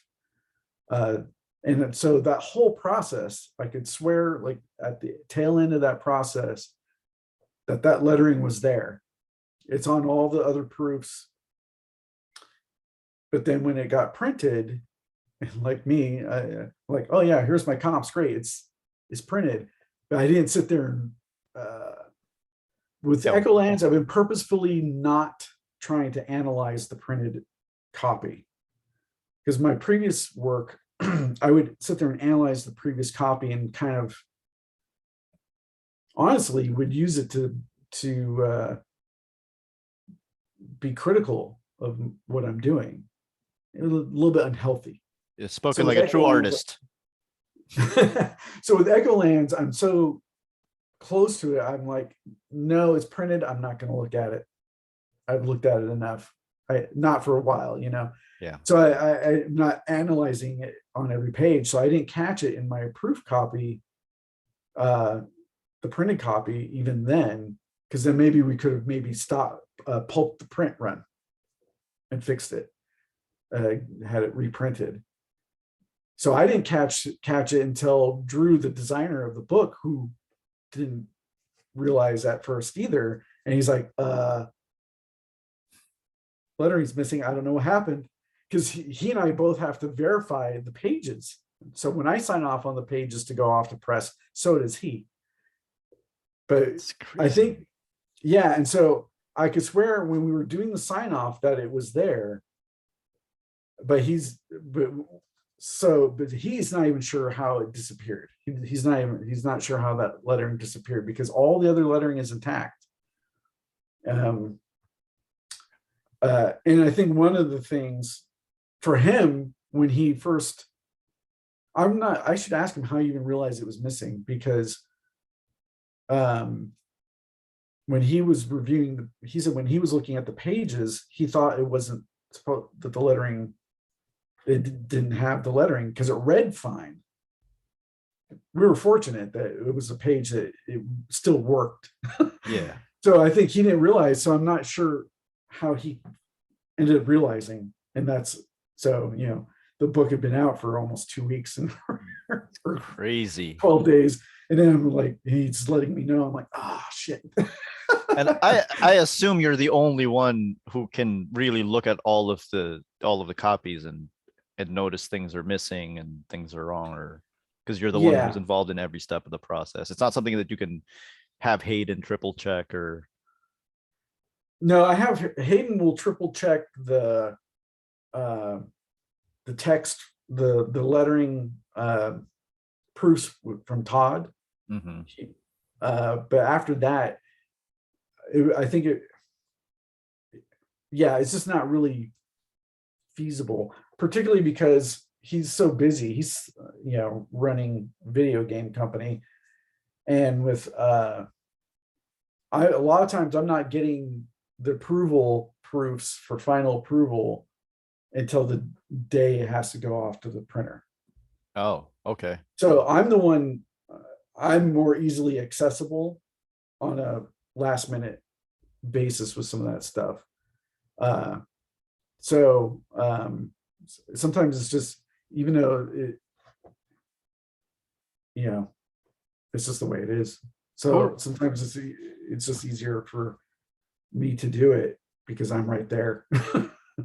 Who writes the bulk of the dialogue between you and Hayden? I'd say it's both of us. How would you split that up? It's kind of an interesting process. So some scenes Hayden will take a first pass at, or some scenes I'll take a first pass at, or there's even been instances where each of us, he might take a first pass at an entire issue, Mm-hmm. or I'll take a first pass at an entire issue. It's never an orderly process on who's going to do what. It's always sort of like whoever is able to go at it first sometimes. So quite often I'll have a first draft that is sort of like a bunch of bits and bobs and pieces. Sometimes I'll have whole scenes. I'll have worked out the dialogue, that kind of thing. Then I'll hand it off to him and say, with notes saying, hey, I'm kind of thinking this scene should go do this or do that. What do you think? And then wait to hear back from him about it. So, but then there'll be other sequences where he'll tackle the whole bit from beginning to end. It's always this mix and match scenario. But usually when I write a scene, I don't tend to write scenes and leave out dialogue. Okay. Occasionally I will, and I'll say, I think this is what is being thought here, or being thought in this panel or this panel. But then there'll be other times where I write out like the hard beats of the dialogue. And then, but that won't necessarily be final. So he'll look at that and then he'll offer his suggestions based on what I have, or another way to say the line based on what I have. And same vice versa. Like when he turns over dialogue to me, the same process happens. So like if he writes dialogue first, I'll be like, I might have ideas, or something else might occur to me and like, oh, maybe it's this instead. So it's like this, it's such a mixed up process. It's hard for us to really delineate who does what and who came up with what, which I think is probably a good thing, Yeah. And sometimes we'll both come at it with two different ideas and end up talking about it and end up with a third idea, Mhm. particularly for plot pieces. But yeah, the dialogue is definitely both of us. Might surprise people to hear that, because I know there's some artists that will rely on a scripter, but I don't feel like I'm being a writer if I'm not thinking about that stuff, Of course. Yeah. So And if that were the case, then it would say script by Hayden Blackman. right. Yeah. Um, so because Taros Demond is off looking for Iris, Alias 5 is now trapped in Taros Demond's lair. He skipped off on the interview and now he's trapped. Will we ever see Alias 5 within the sequentials of Echolands? Possibly. I do want to make one clarification, because I always feel weird when I'm talking about the working process between Hayden and I, because I don't want anyone to ever think that one of us does more than the other in terms of the creation of the story. So I always worry about how that comes across when I'm talking about that stuff. Both of our contributions are extremely important. It wouldn't be Echolands without both of us, Yeah. doing it. And I know Absolutely. how easily that can be maybe misconstrued, particularly when one person maybe is getting the bulk of the attention. Yeah. And I have a larger comics career than Hayden does, just like he has a large video game career that I have nothing of.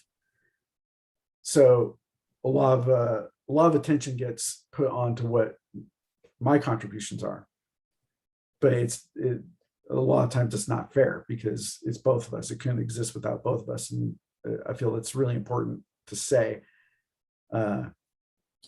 so people don't get the wrong idea or he's being dismissed in any way. It's so extremely important. You've been on Anyway, both sides of that coin, right? Like you've been on both sides of that coin where you're getting most of the attention now. Like when you were working with Alan was getting most of the attention. But yeah, it's a case where every person here, like Dave Stewart, is yeah, integral to and Todd Klein. Oh my God. yeah. Yeah. Is integral to the production of the whole book. Like you can't really remove any of you.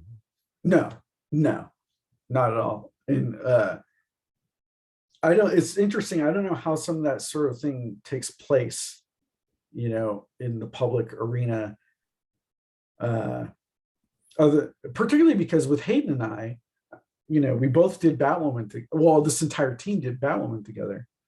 So it does make me feel uncomfortable a lot of times when, when I hear from fans and they're like, "Oh, J.H. Williams did this and that," Yeah. with Echolands, or even with Batwoman, that happens too, and it's bizarre that occurs, and that it always bugs me. And sometimes, I always worry about, am I not doing enough to hit that home with people, how much of a team effort it is, yeah. I don't know if I don't know. It's just weird, obviously I feel self-conscious about it. Yeah, I think it's this weird fan thing to just want to give credit to one person, which is Maybe. really weird. Like Yeah. it's like Stan and Jack, it's like yeah, okay. Well, they were both there. So Yeah. Right. Yeah. maybe they both should get some credit. Yeah. Yeah.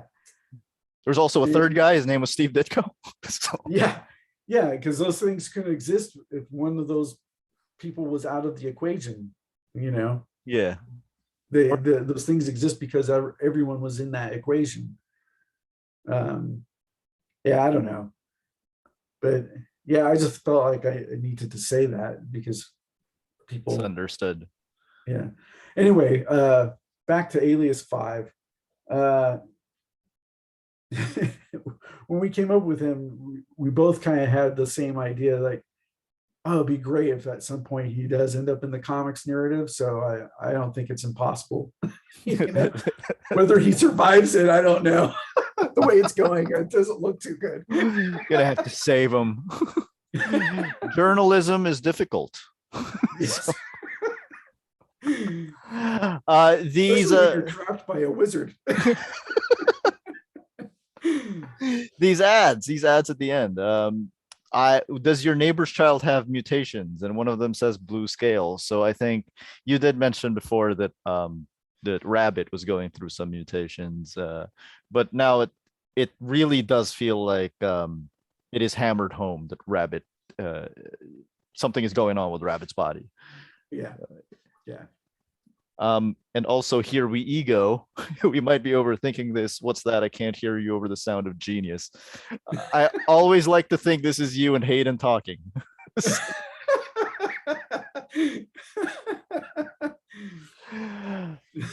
Looking through the letters page, I notice the Sounds of Creation is actually really popular. A lot of people are writing in to talk about how awesome it is.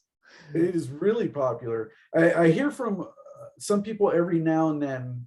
I've heard from a couple of people who are like, why are you wasting so many pages on that when we could have more comics related stuff or some other article or something like that. Like I think one person was saying, oh, you could talk about where all the influences come from. Sure, but that I don't have a lot of time to write for us to do that. And I kind of feel like, well, it was just something that we randomly thought of to do. I did it on Sandman Overture, and people seem to like that. So we're like, hey, let's do it here. And as far as the amount of pages it takes in the comic, honestly, that has less to do with my choice than it does Drew Gill. So at the end of when it comes down to printing a comic, you have so many pages in a comic, right? Yeah. So if a story is 26 pages, that means you have to meet a certain amount of printing signature. You have pages you have to fill. So it was either come up with something that was easy to do, or put ads, and we didn't want to put ads. Of course. And we thought, so, and the amount of music I listen to is obviously a lot. And so just for a sense of readability, because like Drew, the first iteration of the Sounds of Creation design, he turned over and everything was single spaced and smaller type. And it was hard to read. And he even thought it was hard to read. And so he's like, well, I could stretch it out. It's going to take up more pages, but those pages have to have something in them anyway. And that's how that ended up happening. But when we look at about the amount of content, we're like, we're giving you a lot of content every issue. So regardless of that, you just get a lot of story related content.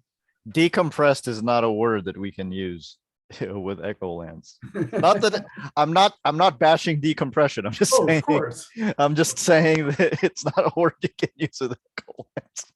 And then, like when we first decided to do it, I wasn't sure how people would receive the Sounds of Creation thing. But then as letters started coming in, I was like, man, people really like this. And I can only think of, because it's like I told, because Wendy thought, my wife, she was like, no, you totally should have that in there. And I was like, I don't know, it seems kind of self-indulgent in a way. But when we start getting letters of people really digging it, or hearing it on Twitter from people saying how much they love that bit, she's like, see, I told you. And I'm like, I don't understand why people like it so much. And she goes, because people can see it's you in there. It's your personality, and they can see something that matters to you, not just the story, It's like what we were talking about with music. It humanizes you immediately. Yeah, I guess so. Yeah. And also, I guess the aspect of putting up playlists too. Like people would put up playlists or the end of the year playlist online. You see that a lot. And so in some ways it's similar to that idea. Yeah. And that's been popular for a long time because of, social media. People talk about things they're into on social media. So it kind of segues into that, people seeing that list. And then the other cool thing about the list, because the list isn't anything I don't publish on Twitter or Instagram, but now it's all in one place. So, and I've heard from some people that have had a good time looking at things they didn't know, music they hadn't heard before, and they are like, oh, this is a cool discovery or whatever, or they send me their things that they're into. They're like, oh, you should try this. They'll send me recommendations and stuff, which is fun. It's very cool. Yeah. I am a little confused by this though. You were working on this. This came out over Christmas time, so you must have been working on it before Christmas time. There are a lot of Christmas songs in here. So that was probably from the previous Christmas. Oh wow. Yeah. A year in advance. There's at least one letter here that says like the sounds of creation is enough to get me buying this. Yeah. That's pretty cool. Yeah. Echolands number 6, which is out on the second day of the second month of the 22nd year of the 2000s, February 2nd, 2022, is out. And that is the cover for it. And I can see just how much work. It's a lot of Rosa style hands right there. Yeah. So I imagine that this cover took you way more time than this cover. Yeah, for sure. For sure. And I also noticed the whole pages like that is tough, super tough. And every time I handle the style, I'm always refining it, because each time I do it, I realize how much more I need to do. So hopefully the stuff I'm doing when we actually get to Horror Hill is much more of what I want to see in my head. So that's part of the reason why it takes so long, because I'm trying to make sure that rendering is going to print right. Well, I will say, anytime you post anything that you're working on issue 7, everyone else is going like, "Oh my god, that's so awesome!" They're too kind. It's all very cool. And I do notice Romulus is here, so I'm assuming that they will run into him, and Rabbit still isn't here. So, can you tell us like how long it'll be before they cross paths again? It'll be a while. We haven't decided. In my mind, I think Hayden probably agrees.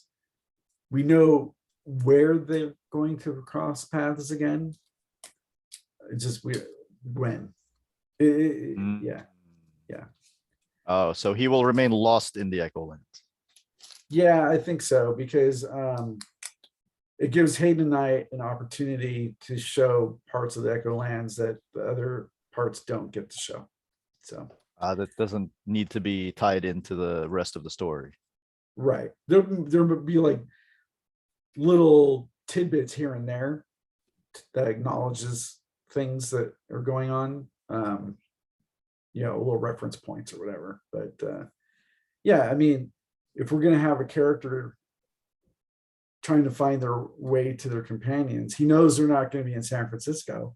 So he's like, so it's like, what happens to him on that journey, Be really funny if he just follows their exact same path, but he's always a step behind. So again, congratulations on getting issue 5 out. That what an adventure. It feels super packed, and I think it's a masterclass in sequential storytelling. Oh, thanks. So to close this off, what is J.H. Williams reading or watching right now, aside from Disney Uh, related Marvel stuff? uh, like some of the Marvel stuff, like the series, we tend to stack them up and blast through it. Um, but what we're watching now is we started watching Resident Alien. Okay. Have you seen any of that? I haven't, no. Maybe I It's should. we like it. I don't know how other people feel about it, but I was surprised that it's pretty funny. But some of the humor is like this. It was surprisingly dark humor. So, and Alan Tudyk does an amazing job as the main character.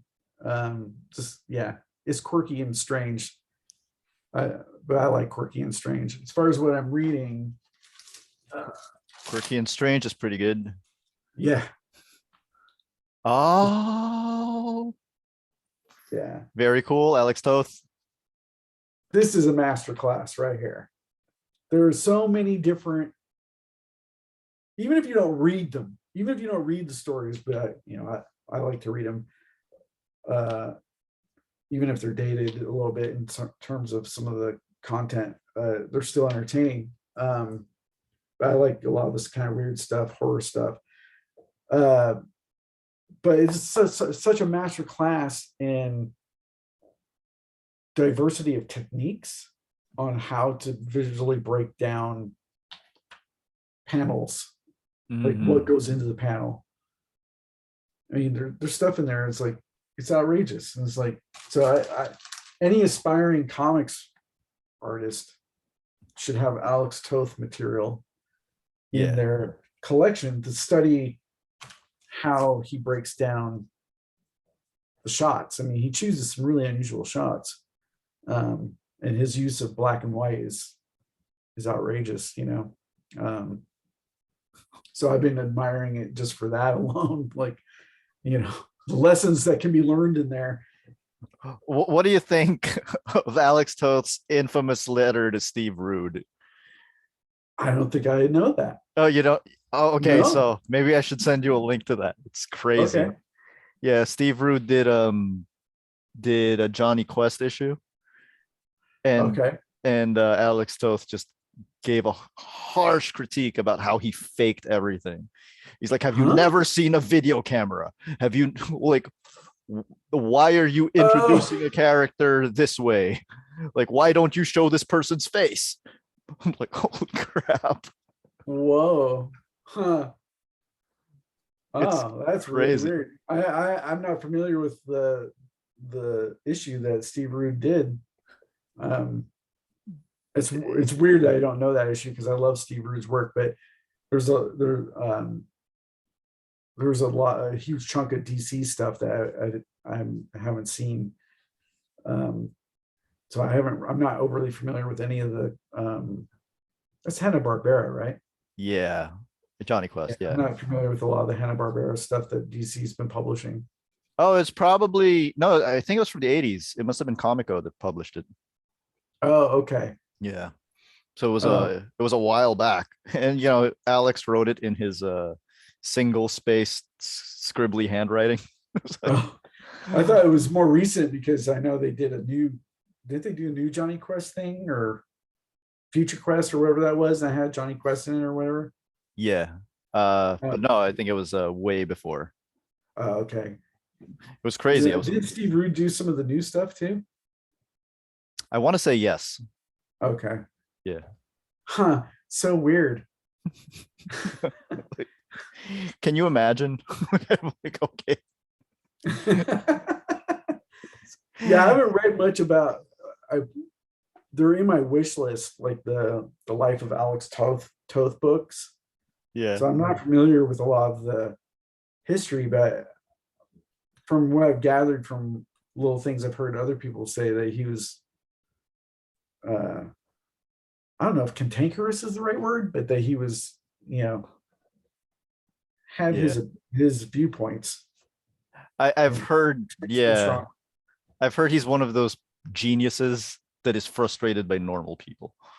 That was the way it was described to me. I'm like, okay, I get that, I guess. Hopefully hopefully I can't imagine what he would say about my work. It'd be awful. It'd be horrendous. I do get the feeling that that he would find something to criticize with everyone's work. I do get that. So, oh, it's weird. I just Googled Alex Toth and Steve Root, and the first one that pops up is my website. Okay. Yeah, I Do you wrote it in discuss it 2010. on your site? Yeah, I wrote it in 2010. Yeah, so maybe I'll send you that link. Okay. All right, thank you, J.H. Williams III. Echolands #6 is out February 2, 2022. And the hardcover is out in June.